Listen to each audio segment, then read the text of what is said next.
We had an advisor send out an email and had 3 prospect set appointments from that one email specifically about this bill. If you're not talking about this with your clients and prospects, you are going to be behind.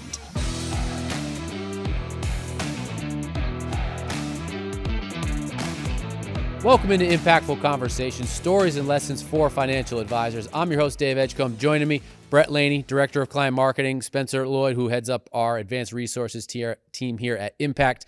And we're going to dive into One Big Beautiful Bill Act. This is our One Big Beautiful podcast where we're going to kind of look at it from a financial advisor's perspective to see what the takeaways are and what some real opportunities are. Before we get into it, and I think it's worth noting that some of the feedback that we were getting from our advisors was just sort of this freeze of activity amongst their clients and prospects. No one was really doing anything, and it wasn't really volatility as much as it was just uncertainty. Social Security, Medicaid, what's going to happen with the 2017 tax cuts? All of these things kind of floating out there. Tips, my goodness, what's going to happen with the tips? And this bill passes, and now we have some of those answers. So before we get into kind of the things that we can kind of start to peel apart and those opportunities, I kind of want to just get your guys' take and see what stands out to you. Yeah, I think the thing that stands out the most for me is just the continuation of, the Trump tax cuts, the Tax Cut and Jobs Act that was set years ago and was set to expire in 2026. It no longer has an expiration date, unless other policy comes along. So that kind of question of are taxes going to rise? What's going to happen with taxes? Set to expire in 2026. What's going to happen? Now we have that answer. So at least for the next 4 years. Spencer, you kind of look at it from a slightly different perspective because you're a lot more hands-on with our advisors from the technical side, I suppose. What stands out to you about it? It creates a little bit more certainty going forward. It creates talking points. It creates opportunity to re-engage clients because just like Brett said, we have certainty now. The 2026 is effectively gone. So now it shifts into kind of 2 lanes, short-term planning and long-term planning. And short-term being that we know it's real right now. We know what's live right now. Let's act on it. Let's call clients in. Let's get things done. On the same side, government's a revolving door. Every 2 years, there's an election cycle. Trump's in office for another 3 years. So do we get change in 3 years? Do we get change in 2 years? And that's where a little bit of that uncertainty creeps back into the conversation. So with good comes a little bit of bad, but at the same time, that drives conversation. And that's one of the most important things to have with clients. I fear I know both of your guys' answers, but in terms of what stands out to you on sort of the negative side is, it stood out to me was the deficit and more debt. Is that what jumps out to you guys as well from where's this coming from or where's this money going to go to kind of thing? Yeah, for sure. We're looking at not only a debt increase, but also a change in a deduction with, seniors for Social Security. So, and that fund is also going to be insolvent in the next, 5 to 10 years here too. So the question is why, we're moving that date up, right? Taxes have to go up at some point. So while we know that this is going to lock in those same tax cuts for the next 4 years at least, that money has to come from somewhere to fund all of this. I want to get to Social Security, but I think the thing that jumps out is the tax implications. And I'll kind of toss it over to Spencer from the standpoint of, yes, we have a little bit more certainty in the tax code and where those tax brackets sit. But from a financial advisor standpoint, what is the next move, I guess, now that you have that, quote unquote, certainty going forward? Yeah, because of that certainty, what's happening today. 2 years from now, we don't know what's going to happen. And then again, a new individual comes into office, a new party takes place. There's talks of a third party now. So from that standpoint, we need to take advantage of what's right in front of us today, take advantage of the goods of the bill, but then also work within the realm of what it allows each individual to do. So each plan is different, each client's different. That comes down to the financial advisor to provide and fit into exactly what that specific client needs. And I would say a big bill like this, there's so much baked into it, left, right, north, south, that we don't really know what it's going to do. how it's going to affect Medicaid, how it's going to affect Social Security. Yes, this should work right. This should act appropriately. But until push comes to shoves and clients start filing those returns and money starts coming in and deficit starts growing or decreasing, whatever that happens. I mean, I think everyone can pretty much inherently agree that deficits will be increasing. But then, is that going to cause a follow-up action? Because there's a cause and effect for everything. Do you think that this sort of adds a little urgency to maybe Roth conversions or IRA drawdowns or something to that effect? Absolutely. Absolutely. So right now is the time to do it. Clients had 5 months going into the end of the year. Well, now at least I would say you have two and a half years. So you can get a little bit more tactical with it with some of these deductions where you can take better advantage of it. So it's a time to act. It's not a time to sit and wait and see what happens over the next 3 to 4 to 5 years. Brett, who do you think that this, from the standardized tax deduction standpoint, we talked about this a little bit yesterday and about who it impacts.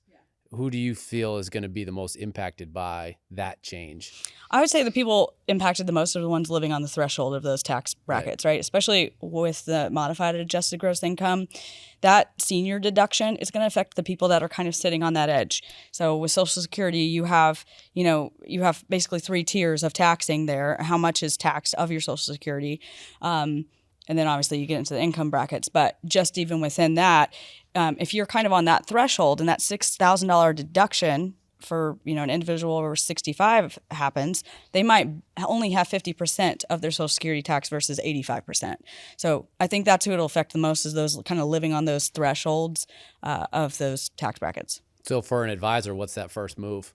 Now, I mean, are you going through your book and saying, well, this person's on the threshold, this person's on the threshold, I need to have a conversation with them? Is it that simple? I mean, absolutely. I think they should be having this conversation with all of their clients to some level, even if it's just via email, so that people know that their advisor knows what's going on now that this bill has passed. And Spencer, you kind of hinted toward it too, with even with your prospects, right? We have advisors getting these emails out now because these are people that may have gone to a dinner seminar earlier in the year, may have gone even last year, but were afraid to make changes until they saw policies come into play. Now that this is passed, they have more certainty. They at least have more understanding of what might be coming. So this is the perfect time to be talking to prospects and clients about these things.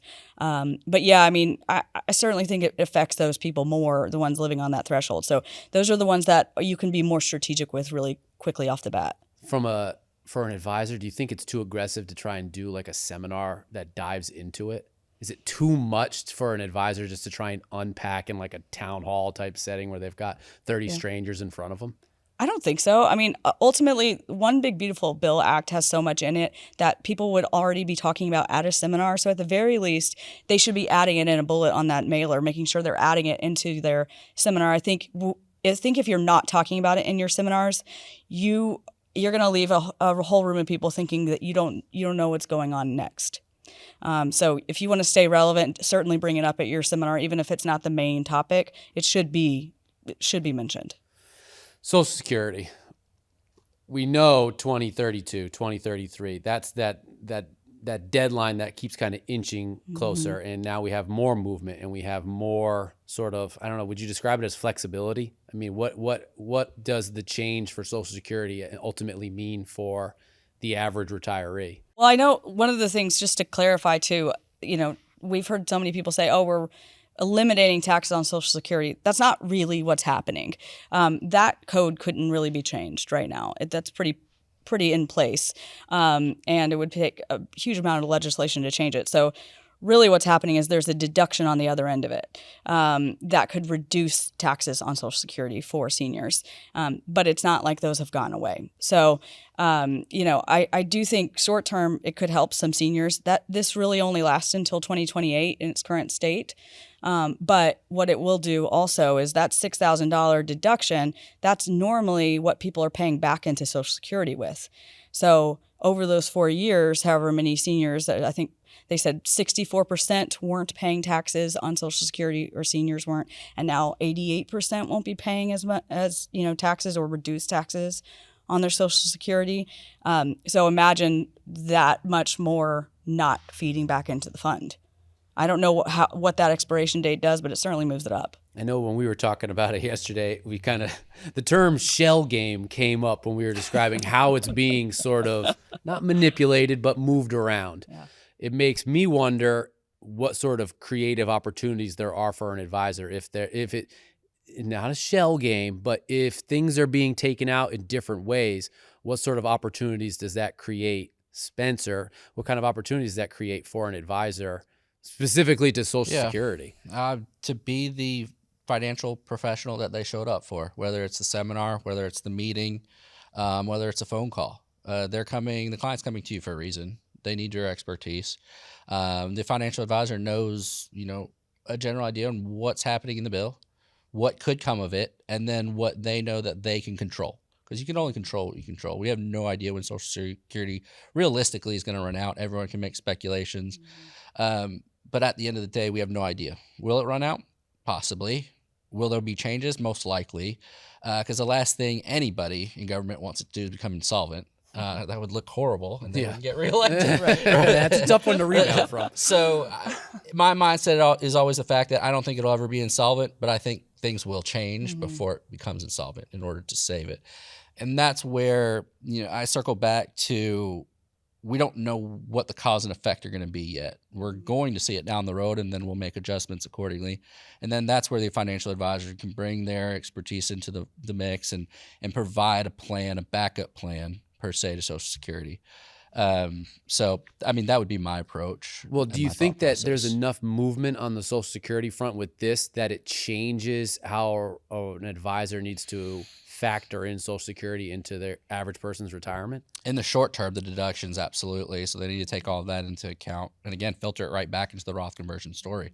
Let's start getting more tax efficient, get taxes as low as possible, and start planning for the future now rather than planning for the future in the future, because at that point it's too late. Yeah, you definitely have a lot more wiggle room here to get strategic about taxes.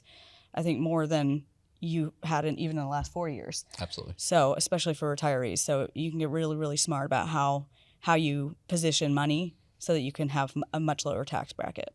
What do you make of the senior deduction and how that could impact, obviously it's going to have an impact on retirees, but from a financial advisor standpoint of what's that next move look like? This changes a lot for their current clients. They would have to be calling their clients and making sure that the current, Social Security strategy they've set up and claiming is going to work for the next 4 years in the way they have it set up. But if they've already claiming benefits, they'll be claiming benefits, but it does change the taxes on the back end when they claim their, 2026 taxes. Yeah. For like an example's sake, you have a married couple that's 65 that's claiming $40,000 in Social Security, and then they pull out another $20,000 from their IRA. Well, because of the new tax exclusions and the senior deductions, they could only be paying taxes on $10,000 or $12,000. So it's a significant opportunity for those individuals right now to, hey, maybe it's worth going up one tax bracket and trying to convert and get that 10 to 12,000 down to zero, in anticipation that things could change in the future and truly remove uncertainty. I hesitate to call this next talking point sort of regional, but with the SALT tax and how it impacts certain states specifically, is that purely hey, if you're an advisor in California, if you're an advisor in New York, you need to be active on this one specifically, and everyone else, maybe not so much? Yeah, it'll certainly affect those states more because those are the ones that have higher income taxes, right? So as higher state taxes, but in general for everyone, going from 10,000 to 40,000 is significant, and so now that has a sunset provision. I think it's 2030 when that goes away if it's not changed prior to that. But that's a big change. That's 4 times what was previously allowed to claim for your state and local taxes. So if you're paying a lot in local or state taxes, that's a massive change in the deduction there and what you can claim. Another one where it feels like a massive change was for the capital gains. In that massive leap where it went from $5 million to... Oh, the inheritance, gifting tax, yeah. I know we talked about that briefly, but Yeah. in the way that we phrased it was not necessarily a shell game in that regard, but that affects the uber wealthy right there. Oh yeah. Is that, I mean, what's an advisor, how should an advisor interpret that change?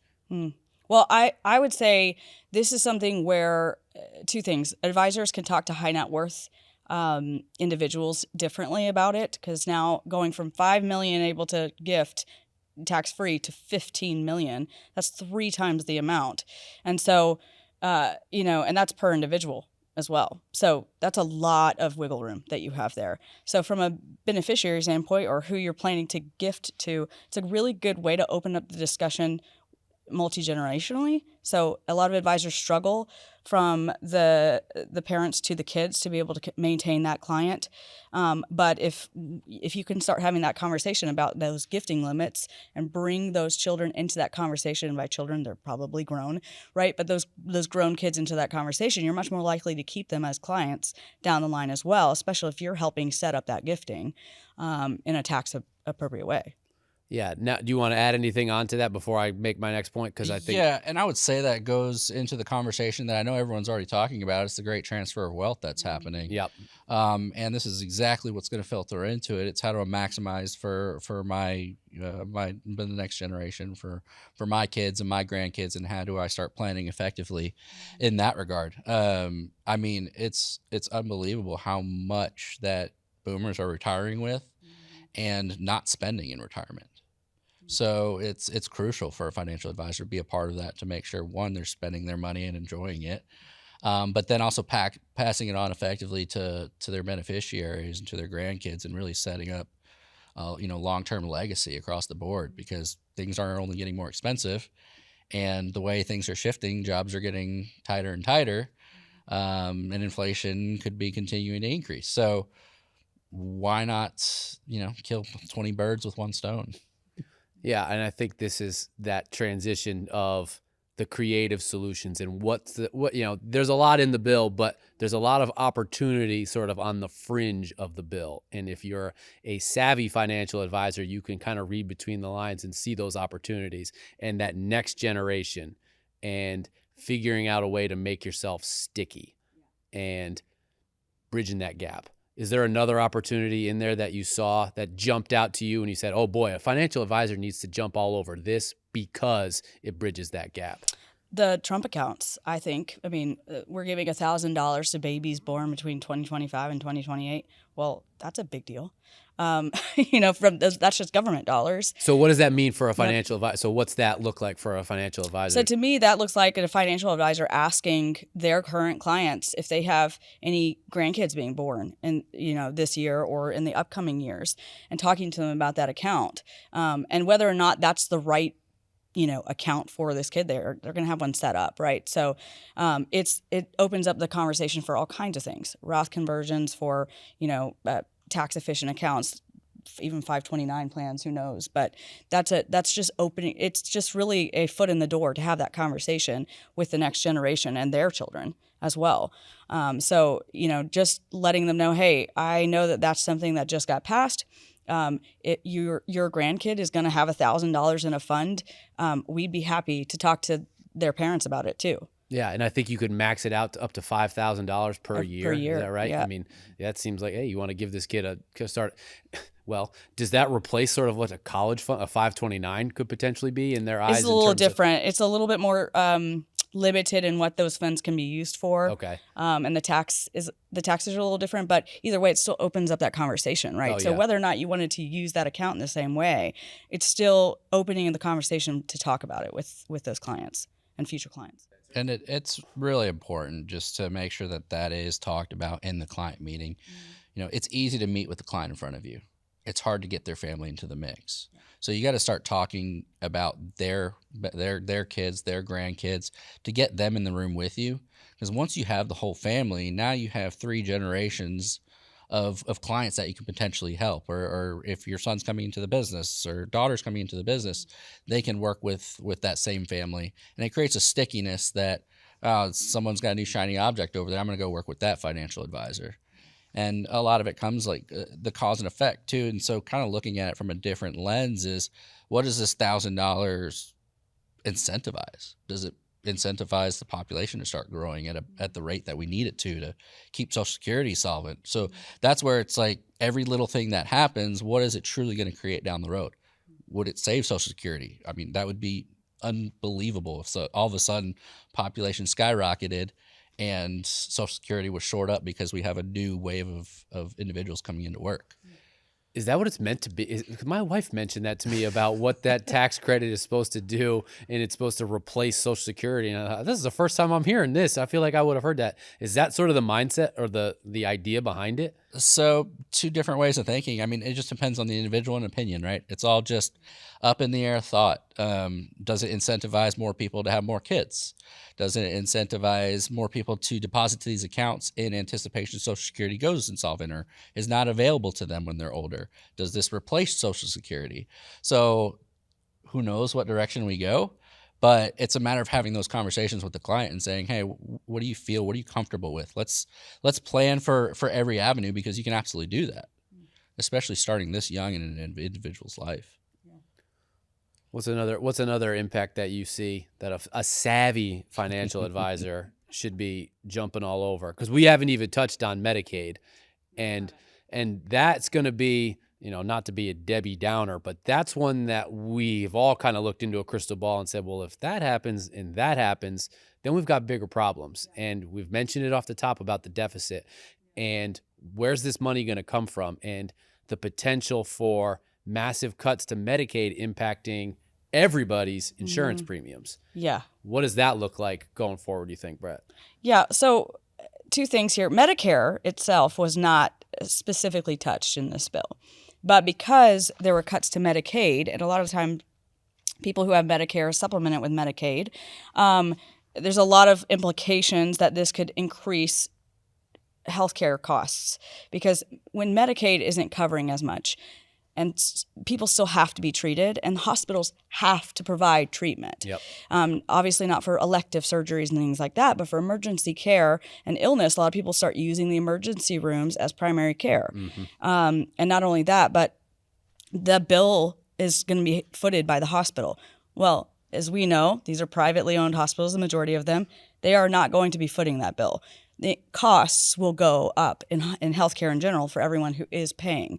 And so ultimately, we are most likely going to see an increase. In fact, I've read a couple articles that say close to 1,000 to 1,300 increase per year per individual in healthcare costs, which is significant. So the money has to come from somewhere. But, where is it going to come from is the question. When you factor in sort of the health part of the equation, do you think that means that advisors need to start thinking a little bit more dynamically when it comes to long-term care, and maybe setting aside a little bit more because of what that landscape's going to look like in 2 years? I would say that's probably one of the biggest increasing conversations we've had over the past year is, what am I going to do? Medical expensive has grown exponentially. How do I even pay for this if it happens to me?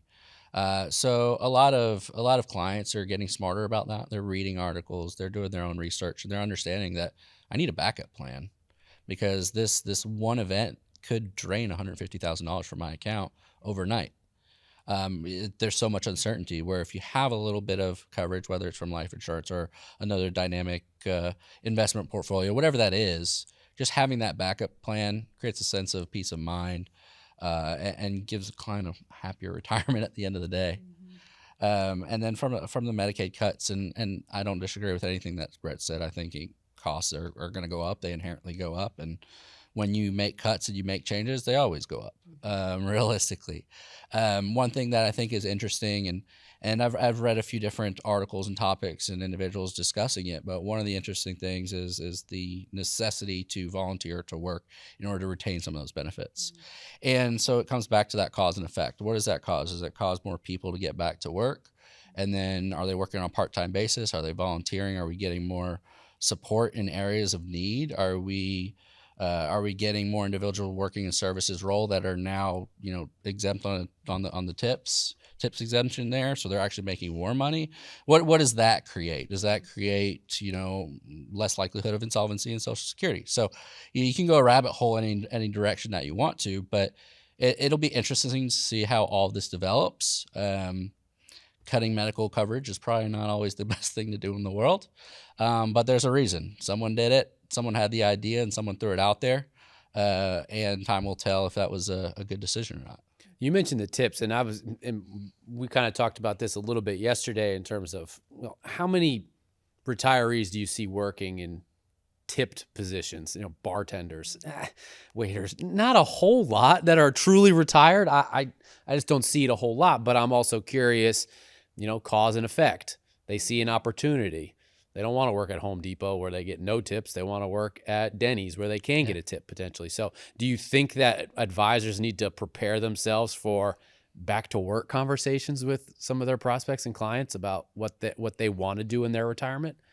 I would say absolutely. That's the one thing that a great example is you have a husband and spouse. The spouse passes, and the husband doesn't know what to do themselves. They need to stay busy, so they inherently go back to work to fill time. Maybe their kids don't live close to them, so they just need something to do.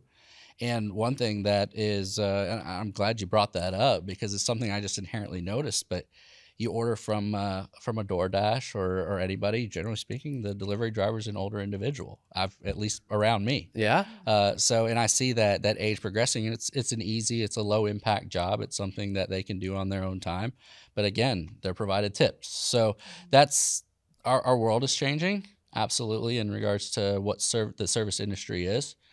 So I wouldn't necessarily count it out. I would say the individuals that are in restaurants standing on their feet, generally speaking, are younger. Yeah. But the way service is portrayed is changing. And I think that older individuals are starting to have those opportunities of, hey, I can earn a couple dollars extra here and there, some spending money just to make myself feel good, stay busy, stay healthy, stay young. So I think that it's not uncommon to see it. And I think it'll get more and more apparent as the population continues to age. It may open the door to have more people go back to work for sure. And also knowing that there's a deduction on the other side for Social Security, because when you work and you have enough income coming in, it does change how much your Social Security is taxed. So if that can offset that, then maybe more people will go back to work. I mean, that's not what I want for them. I want them to be able to retire and enjoy it. But for some, they enjoy the work. So. And I think it's going to work for the right reasons, right? And that's the conversation with the advisor. Not working because you have to. Yeah, working exactly. because you want to. Yeah. I want to do this. I want to stay busy. I want to give back to my community. That's more so, I think, what's important than anything. I want to give you guys sort of the last word, I suppose, if there's anything that we didn't touch, because I feel like we've covered a lot, but also it's a really big effing bill. So I don't think we were ever going to really tackle everything in it. But I would like to know if there's anything else, the one big takeaway that we didn't touch upon that you see as an opportunity or you see as a talking point for an advisor going forward. Brett, I'm going to put you on the spot first. Honestly, I think the biggest thing is just if you're not talking about this with your clients and prospects, you are going to be behind. Like if your clients and prospects haven't heard from you yet, now is the time to do that. We have resources for people who need, emails to go out, a guide to go out about this. But you should be talking about it. You should be talking about it in your seminars. This is also really good fodder in the summertime when you're maybe not doing seminars and things like that, to be getting people to come in and talk to you. We had an advisor send out an email and had 3 prospect set appointments from that one email specifically about this bill. And again, it may be that this whole first half of the year, people have been stalling and making decisions because they don't know where it's going. Now we have an idea where it's going, and you can be the person to speak reason into, what has been uncertainty and chaos for them. Do you think an advisor needs to read the bill, like truly dive into the bill to become that expert on it? I mean, it's a giant bill. It's 900 pages. I don't even know if everyone who voted on it read all 900 pages in their entirety. Hopefully they did. But I do think, especially the pieces that affect your clients, taxes, Social Security, wouldn't hurt to look at it. There are also a lot of resources out there that break it down in a much easier way. Yeah. I would not recommend ChatGPT or, those similar AI programs to break that down for you. Some of their information's a little behind. But there are news outlets everywhere that put out information about it. It's pretty clear. Spencer, what do you got for us? What's the thing that's jumping out to you? Yeah. So I can't reiterate it enough. It creates short-term certainty, but long-term uncertainty. To me, it's about taking control of your assets, making sure that you know what it's going to be 10 years, 15, 20 years from now. And if you have the opportunity to do it, I don't know when it's ever been a better opportunity than now. And that window that's been shrinking has just been expanded. So while you know what today's tax rates are, you might not know what it is 10 years from now. I mean, we're talking, exploding medical care costs. We're talking insolvency and Social Security. We're talking, $1 trillion in debt. There has to be changes at some point. There will be changes at some point. What I can do is I can control what I can control now. And if I can take all of that money, put it into my hands, and allow myself to do what I want to do with it and pay what I want to pay on it, I'm taking advantage of it. And that's conversation after conversation that I'll have with financial advisors is, when's the best time to do it? Can you call a client and tell them to come over right now? Let's get it taken care of. But just laying out that plan, and every client's going to have a different financial profile, right? Mm-hmm. So do they need to know every aspect of the bill? Absolutely not. What they need to know is what they're comfortable with, what they're comfortable explaining. If they're not sure about the tax element of it, they need to bring in a CPA. Mm-hmm. If they're not sure about the estate side of it, bring in an attorney, an estate attorney. So be smart. Don't overpromise. Don't overpromise, and just make sure you're operating within the realm that you're comfortable with and that you understand, and then use the experts in the industry that either or the team here at Impact or whoever it is to get some more of that information to get better understanding of, hey, if I do this, what's going to happen. But yeah, the big story is get your money back is really what you're doing by doing a Roth conversion, for example, because once that money's converted, it's yours. No one can touch it again. So there's nothing more powerful than that.